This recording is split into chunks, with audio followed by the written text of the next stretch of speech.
Today we're talking about praying in rooms with photos and statues. What if there's a family picture right in front of you? Is your Salah valid? What should you do during work when surrounded by artwork and statues? And what does the Prophet's hadith, "Angels don't enter homes with pictures," actually mean for your prayer? These daily questions cause so much confusion. Inshallah, we'll answer them all clearly today. Let's jump right in then. Scenario 1. I'm standing in my living room and there's a big family picture on the wall right in front of me. Maybe it's my parents' wedding picture or a family portrait. The prayer time comes in. Can I pray in that room? Let's start with the most important point. Your prayer is still valid in that situation. The majority of scholars agree that the prayer remains valid, that simply having pictures in the room does not invalidate your prayer, as long as you're fulfilling the basic conditions and pillars of the Salah. There is no authentic text from the Qur'an or the Sunnah that says a prayer is invalid just because there are pictures or photos somewhere in the room. The Qur'an commands us to establish the prayer in all situations, and the Prophet, peace and blessings be upon him, and his companions prayed in many different environments, some of which were far from ideal, but the Salah itself remained valid. That alone will calm a lot of nerves. But if it's valid, why do so many people say it's a problem? Because there is a second layer. Even though the prayer is valid, praying in the presence of visible images, especially in front of you, is generally disliked and something to avoid when you can. This is based on clear hadith. One famous narration tells us that Aisha, may Allah be pleased with her, had a curtain with images on it that covered one side of her house. The Prophet, peace and blessings be upon him, said to her, "Take this curtain of yours away, for its images come to my mind while I'm praying." So from this, the scholars understood two things. Images can distract a person in prayer, and the Prophet, peace be upon him, did not like to pray in front of them. Yet he did not say that the prayer itself becomes invalid.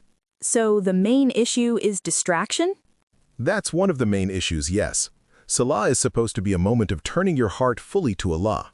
Any unnecessary visual noise, bright patterns, moving screens, pictures with faces, can pull your attention away.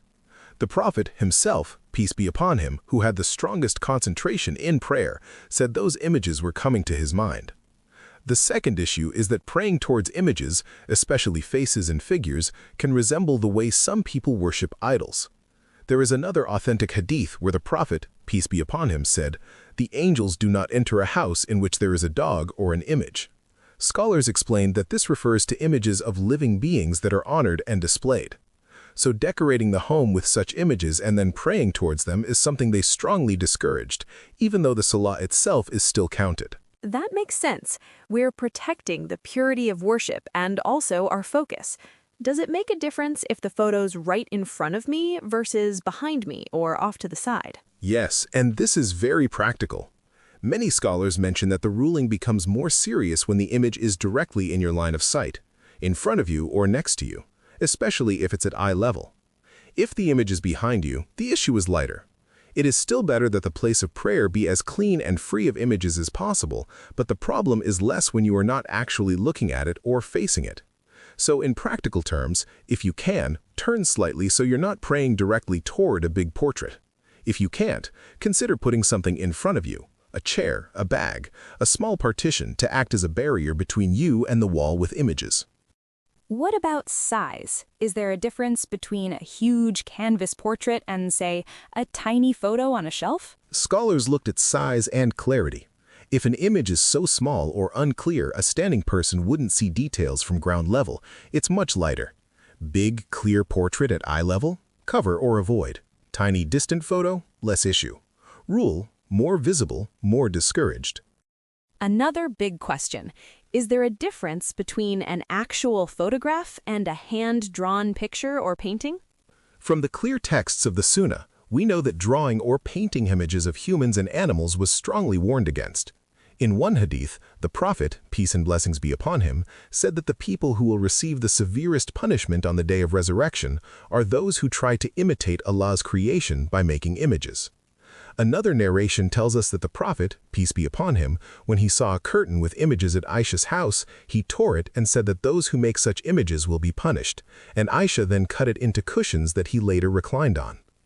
When photography appeared, the scholars discussed, Some said a photograph is effectively the same as a drawn image, and so they were very strict about it.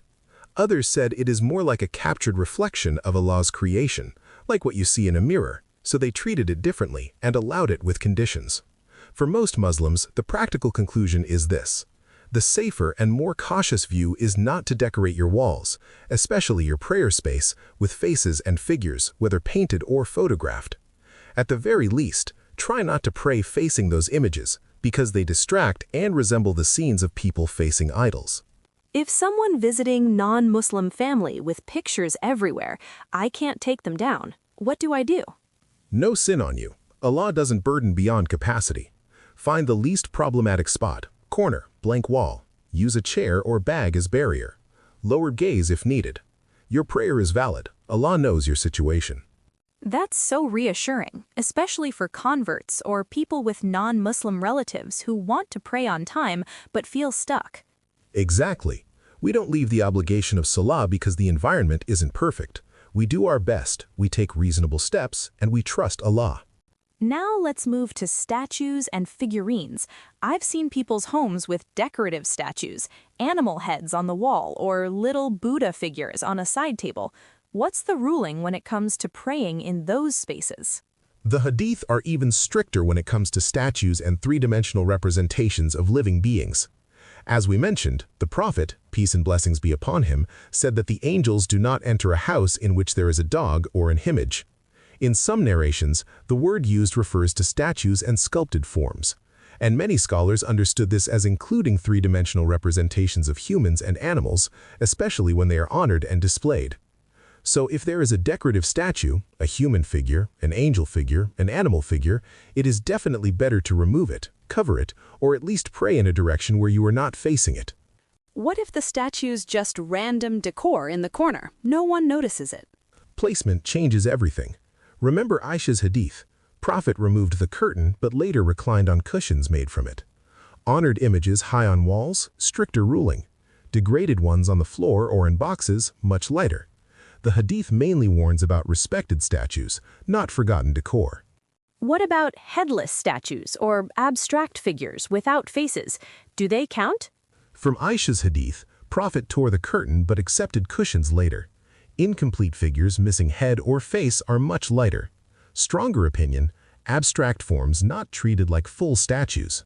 Avoid detailed human statues, but faceless ones are permissible. Quick, real-life scenarios. Hotel room, painting right in Qibla direction. Turn slightly if possible, cover with a towel, or pray as is. Salah is valid. Office duhur with statues everywhere. Don't face directly. Use bag or chair as barrier. Never skip prayer. Roommates with posters everywhere. Make prayer corner, own room or a blank wall. Cover your photos at prayer time. May Allah accept our prayers. Try these solutions in your next prayer. Like, subscribe, and share with a Muslim friend who needs this. Wa alaikum assalam wa rahmatullahi wa barakatuh.